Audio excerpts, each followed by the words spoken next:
Welcome back to the Brothers Offscreen podcast. My name is Logan. This is my brother Tyler, and today we're going to be telling you, the Offscreen audience, about Disney's newly animated film Wish. I wish that we could roll the intro.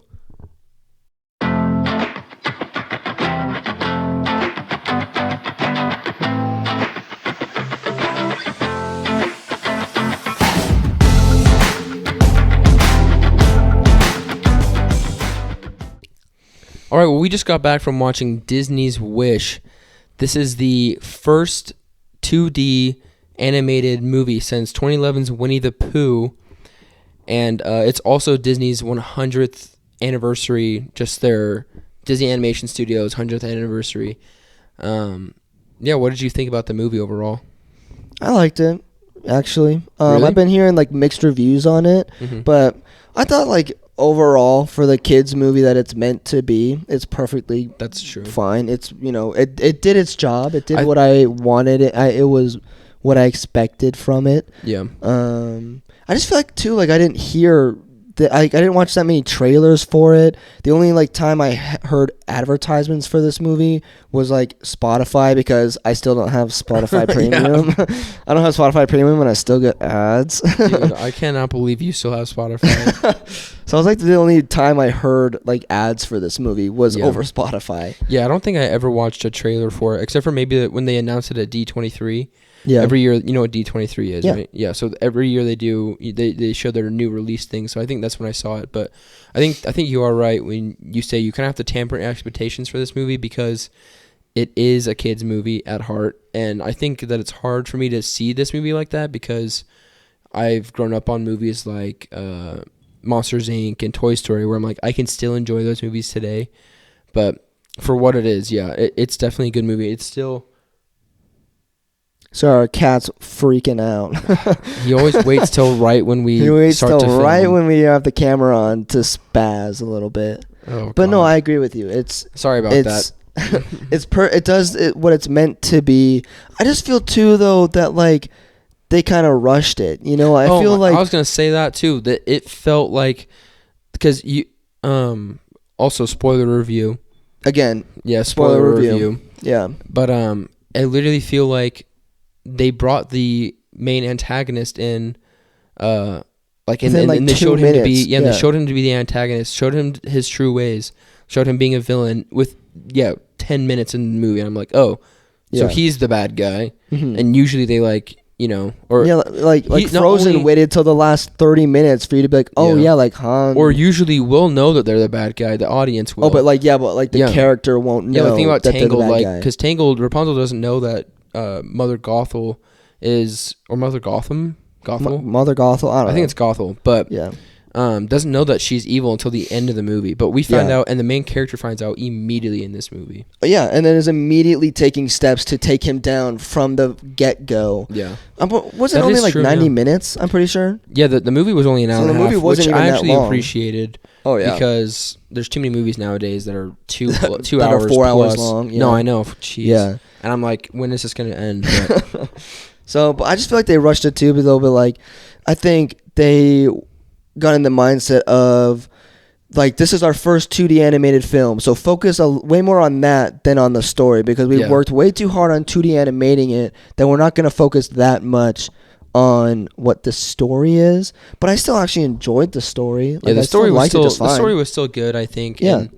And again, it's a kids movie, but definitely rushed. But overall, I would suggest people to watch it, and I also think that I think it's important that we, as a consumer community, that we welcome this kind of content, because it's not the same. It's not regurgitated. I mean, it's the same story basically, but it's they went different with it. They went 2D animation, Yeah. And I think if we as an audience just continue to see movies that are repeats, like these Michael Bay movies or all these Avengers movies that are every the Fast and Furious same movie, yeah, Fast and Furious, and they're selling out at box offices. Then we have movies like this, Wish, that are different, and nobody goes to see them. So then Disney's okay, we're not making that again. And I actually did like the message of the movie. Yeah, every message. Disney movie has a good like happy, warm feeling on the inside when it's over. And I liked the message of the movie. I liked what they were trying to say. Yeah, well, and this movie is also, being that it's the 100th anniversary of Disney,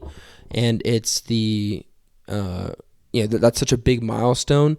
There's little like moments in this movie that you can see throughout the history of Disney, and there's characters and references, of just of 100 years of Disney, Yeah, well, because you told me that the star represents like the first wish upon. What'd you say it was? Yeah, the star in the movie. So this movie, our main character she is trying to get the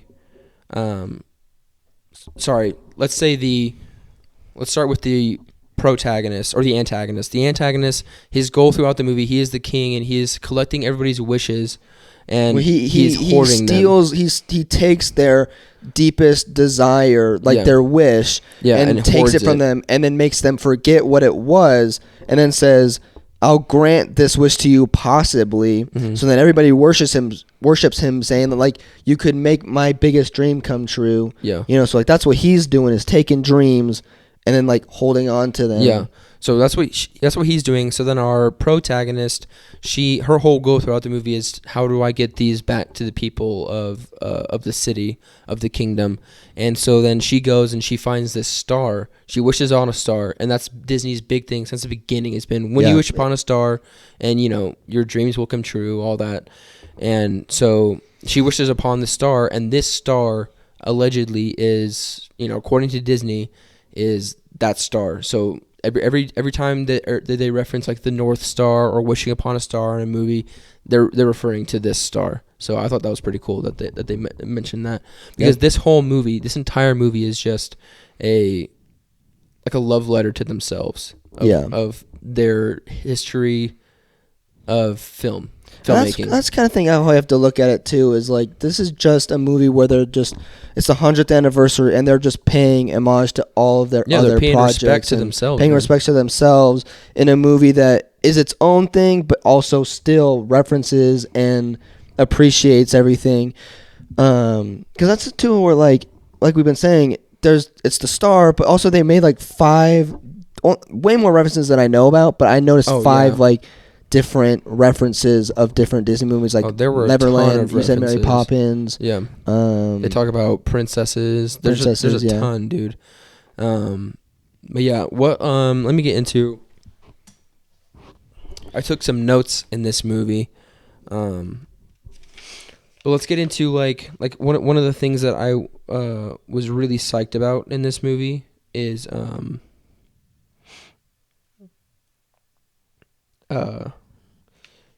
the idea of all of us being stars in a galaxy. I thought that was really interesting, because I think throughout film, there's always a narrative of being like, we're all individuals and we all are important in our own way. But this is kind of like, we're all a part of the same galaxy. Like we're different, yes, but we're all like the same. Like in our heart of hearts, in our deep down, we're all the same. So I thought that was pretty interesting. What was your favorite part of the movie?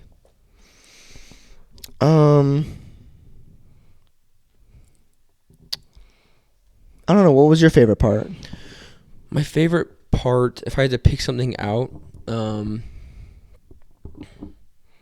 would probably say,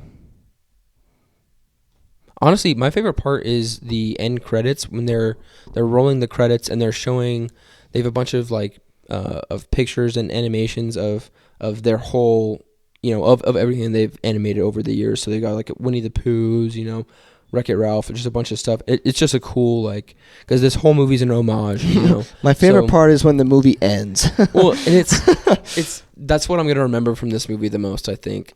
Not that the movie was bad per se. I definitely just am not gonna remember, any part of this movie except for that end credit scene. I think. Yeah. I mean, I think my favorite part is just something that it wasn't like, it was just the thing that has stuck with me the most when I watched it, and it's just a message, like I said before, just of like when he's taking the dreams from them, and then they're all saying like, you're causing me to never achieve my dream if you're trying to like steal it from him, or if he's gonna like, but it's like, why are you waiting for someone to grant you your dream when you can just go out and do it? Like, because a lot of the dreams were like to become a knight, or to learn guitar, or to learn the piano, you know. And it's like, that's all stuff you could do. Like, that's all stuff you could learn. You don't have to wish it to someone and wait for someone. Because I think that's even a big problem in our world. I know it's a big problem with me. Is I'm always like, man, it'd be so cool if I learned how to play guitar, but I'm never gonna go out and do it. I'm never gonna learn. It'd just be so cool if I did know. That is true. That's an underlying message that comes through in this movie a lot, is that you can't rely on somebody else to make your dreams come true, and it's an unreliable way to live your life. Well, that, and also like when he took their dreams, they just lost everything. Like that one, I forget his name, but he was like the guy that like got all sleepy and boring after he took his dreams and ambitions from him. Because that's like what us humans, that's what drives us as human beings, is what are we chasing, what are we dreaming for, what are our dreams, you know. And you take that from us, and it's like, what am I have nothing to that's pushing me forward, you know. And that's just what was like sticking with me, of like, oh yeah, I should, you know, you don't have to wait for others. Yeah, to, I like, shouldn't be relying on other people for that. Yeah, to others to tell you to do something. That's what I've always really liked about Disney movies, though, is that they always create some kind of message in the movies. You're not going to leave it's not like a Michael Bay thing where I'm like, oh, that was awesome. So many explosions and action scenes. And car chases. I always leave a Disney movie with a sense of like, oh, I came out of this with something. Yeah, you came out with something, but I also like it because it's also like... Also, the candle just went out like right when I started talking. I didn't even notice that. But it's just... Cinematic. But like, you get the message, but they don't tell you what it is. You just kind of like learn it for yourself. And it's not like they make it like Christopher Nolan type movie. Or not, am I thinking of the right director? Christopher Nolan movies are amazing. You're thinking about Michael Bay? No, I'm thinking of like Inception, where like... That's Christopher Nolan. Yeah, okay. Christopher Nolan, where I'm like, I walk out of the theater being like, I have no idea what just happened, or what's is that the ending. Is that with Christopher Nolan movies? Is you get out of them and you're like, I'm lost. Inception, you're telling me you don't get out that movie and you're like, what? That's the point of the movie, though, is being like, I don't know what the ending is. No, that's what I'm saying. Is I'm like, and I love that, but I also love how Disney's like... You walk out of the movie and you're just like, whoosh. Blank face. Like, well, what am I gonna have for dinner tonight? Because that did not go how I expected. Yeah, basically. Let me ask you this: what was like a part of that movie that you were like, that like kind of shocked you, if there was any, or that you felt was like kind of out of the blue? Like, where did this come from? Because I'll tell you mine. Mine is the king being immediately evil. Like, they. You know, like... Oh, yeah, they didn't spare any time telling you that. They immediately were like, hey, just so you know, this guy's evil. Yeah. I'd say one thing that shocked me is just... You told me this after a couple minutes ago. It's a reference that we're going to get into in another time. But I didn't even realize that like her friends all resemble the seven dwarves. Oh, yeah, I didn't even realize that. And I remember thinking it and being like, oh, that guy like is dressed exactly like Dopey and his ears wiggled like him. But whatever. And I didn't think to like dive deeper into that. I thought that same thing once the short one refers to himself as being grumpy. I was like, hold on, pause. Wait a second here. They all kind of look like the dwarves too. But yeah, that is, it's just very cool. And they have a scene where the king is like crushing people's dreams and their wishes, and he's crushing them all, and he's like, oh, this person's dream is to go create a Neverland. You're like, oh, that's Peter Pan. Yeah. And like this person... Well, no, he said something like... This person needs a nanny for my terrible kids. Like, oh, that's Mary Poppins. Yeah. You know? Yeah. No, yeah, I think that's just something, is the amount of references that I saw and missed, but I'm really excited to get into going through all that. You know, I hate to be a broken record, but that's what this whole movie is. That's the only thing that I can really, if I were to use one sentence to describe this whole movie is that it's an homage to Disney's past, to Disney's last 100 years. That's this the whole thing. You're not gonna see anything crazy new in this. It's a cool art style, and it's a beautifully made movie, but you're not. It's like, nothing crazy is gonna happen in it that you're gonna be shocked by or that you're gonna be really struck by.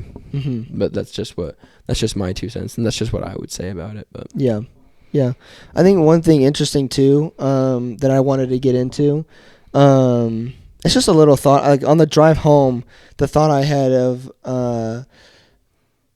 like, I think Disney always does their villains wrong. They always do their villains dirty. Where like I know why Pixar villains are so good. Every Pixar villain ever is like impactful. That's a running joke, is that Disney Pixar villains are significantly more impactful than Disney like you said, every Disney movie I can think of, like the second you meet who the villain is, you instantly know that they're the villain because they like make it obvious or they tell you.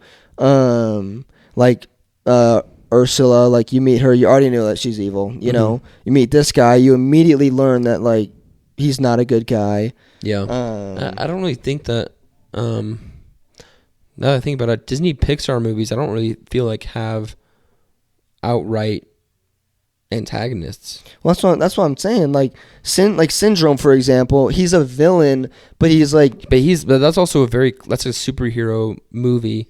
Yeah, but he's a villain in the way though he's like, I want to make everybody a superhero, where it's like he has like the right idea, but then he starts murdering every superhero, and you're like, all right, man, you're pushing it too far. Like you're doing the right thing in the wrong way. And then or even you think about I don't know, what's another one? I want to say, like, I don't want to say Lotso Bear because that guy sucks, But you also don't know about him until the end. But you also don't know about him, and they develop his character until the end. He's a villain, but you also learn why, and the fact that like he gets lost, makes his way all the way back home just to find out he has no value to them, but they develop that. Oh, I know, yeah, they develop that and they show you, and then you get invested into his character. Versus like at no point in Disney's Wish was I like, oh man, the king, I feel for this king. Guy, yeah. Or I'm like, this guy has got some sort of motivation. Like it was purely just like, this guy sucks. Yeah, like, this guy's clearly the villain. Yeah, like he said that like, oh yeah, someone like raided my village. His backstory took a total of like 10 seconds. Yeah, his backstory was you look at a banner of a ripped banner of his past, part and of it's the like Rush thing though. Yeah, and it's like never again, and that's all he really says, and it's like did you guys really like? There's a couple scenes in this movie that I feel like did not need to be there. Like there's a scene with like the chickens where the star makes all the chickens dance. I'm like, okay, that's funny, I guess. That's funny, but that's cute, why? But you could have substituted that for more backstory on either the main character or the main villain, because I don't even know. One of the biggest things with the main character, her story, is her dad dying, and they gloss over that. They say he got sick, and that was it. That's all they mentioned from him. You see one scene of him sitting on a tree branch with his daughter, and like, so I'm like, you could have really fleshed out that story arc. You really could have fleshed out the story arc of the villain and made me actually care. Well, that's what I'm saying about Pixar is they invest in the villains. Yeah, which is good though. You need to be doing that. Yeah, because in every other movie, it's like, like I said, they're like, I'm a bad guy. Why? Because I am. Because I am. It's like, oh, okay, cool. I'm a bad guy. Yeah, like I guess I like doing bad guy stuff. I like doing bad guy things. Like, yeah. So I'm like, I just wish we could get more invested into the villain, because and then he loses and gets trapped forever, and his wife doesn't care about him anymore. Yeah, I know. And I'm like, yeah, cool. Like I didn't care for you at all. Like I don't care what happens to you. And his wife drops him like a sack of potatoes. His wife drops him instantly. Like a sack of potatoes. Like a sack of potatoes. Yeah. Sack of potatoes. That was also something too. In the end, is the wish gives her a wand, and they say you could be our fairy godmother. Fairy godmother.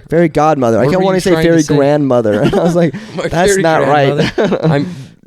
Fairy godmothers are always old. Yeah. Yeah.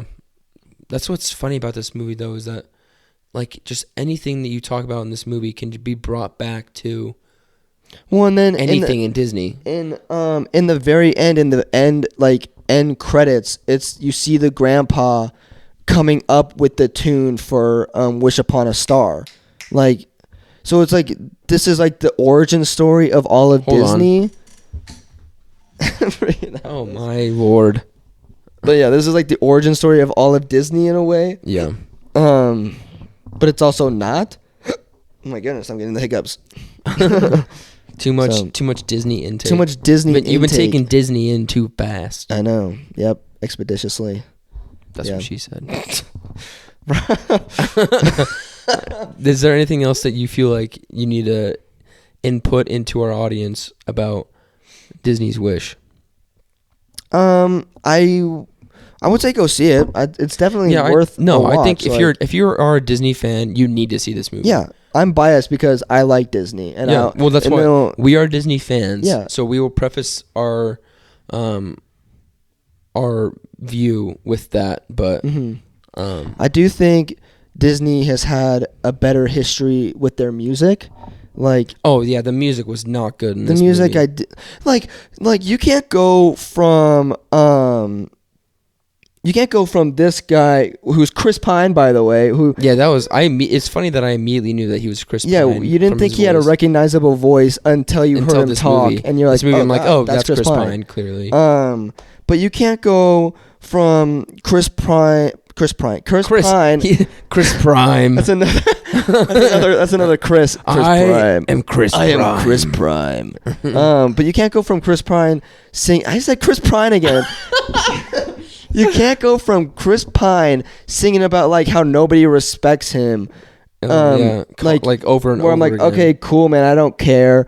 And instead of going back to let's say Scar singing about how he's gonna kill the king, that's an awesome song. Yeah, that's true. Or like even Encanto had some good songs. To refer to something more recent, Encanto had some good songs. But I'm saying, like, if you're gonna go back to the past of their 2D animations, if you were to go to the Notre Dame and like the priest guy's like singing about like that's a great song, and I'm like, you were just like invested in the villain, and I'll say that I have a Disney playlist of Disney songs, and not a single movie or single song from this movie is gonna make that list. Nope, unfortunately not, because I love the Disney music. Yeah, and not a single one of these that I feel had to go in that playlist. Yeah. So, but you need, if you're a Disney film or you're a Disney fan, go see this movie. It is an important milestone for Disney. It is an important milestone for Disney fans. And like I mentioned earlier in the video, if you are a fan of Disney, you're a fan of film, you need to be supporting things like this that are different, because it's not bad even. Like, you're not going to watch this and be like, oh, I need to leave this movie. And be bored, and be like, this is terrible. But we need to be supporting things that are different. Or else we're also just holding this movie up to the standards of everything that Disney's. Because like we've been saying, it's an homage to Disney, so we're holding this movie up to every movie Disney's ever made. Yeah. And it's just too much of a stacked list to try to compare this one to. It's true. But like we've been saying, it's good. Take your kids to go see it. Overall, your kids would love this movie. You might love this movie too if you're an adult watching this video. I enjoyed it. Oh, yeah. Logan enjoyed it. Just temper your expectations for it. Just know what it is. Know that it's an homage. It's not supposed to be this big, it's not supposed to be its own thing. I mean, it is its own thing, but it's not supposed to be like the Inside Out 2. That's going to be like a whole different kind of movie. This is just something that you're going to look back on and everyone needs to see, just because it's Disney and it's been 100 years in the making. So, yeah. Anything else you want to add? Not that I can think of. Other than transition. Other than transition. Hey, would you look at that? You made it to the end of the video. Our wish came true. Make sure to give us a like, a comment, a subscribe, and hit us up on those comment sections with anything you want us to review in the future. Yeah, and keep an eye out on our channel for our next video. We're going to be posting every Easter egg you might have missed in this movie, because there were a lot of them. It was a big movie for Disney. It was the 100th anniversary of animation. And I know I only caught maybe like 4, and I want to say there was 100. I'm not even sure. There was a lot. So that's going to be our next video, because we could fit into a whole other A whole other video. A whole other video. So keep an eye out for that. We're gonna be trying to post that on Sunday/Monday. Mm-hmm. So yeah, we'll see you then. Yeah. Thanks for watching, guys. We're gonna go wish that this gets 1 million views.